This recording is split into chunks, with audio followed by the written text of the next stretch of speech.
అని శ్రీకృష్ణుడితో ధర్మరాజు, నా తండ్రి అయినటువంటి పాండురాజు నిన్ను మాకు దిక్కుగా పంపి చనిపోయాడు అని చెప్పే పద్యాన్ని చెప్పబోతున్నాను.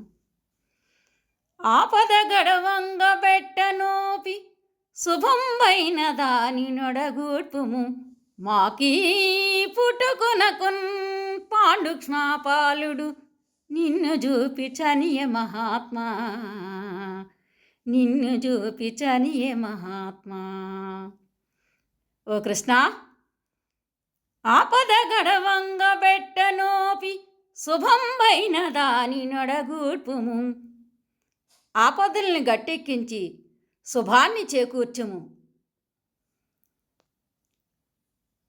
మాకీ పుట్టుకొనకున్ పాండుక్ష్మాపాలుడు, మాకు ఈ జన్మకి పాండుక్ష్మాపాలు, క్ష్మా అంటే భూమి, భూమిని పరిపాలించేటువంటి రాజు పాండురాజు, మా తండ్రి అయినటువంటి పాండురాజు నిన్ను చూపి చనియే మహాత్మా, నిన్ను దిక్కుగా చూపి చనిపోయాడు సుమా అని కృష్ణుని ప్రార్థించడం జరిగింది. ధన్యవాదములు.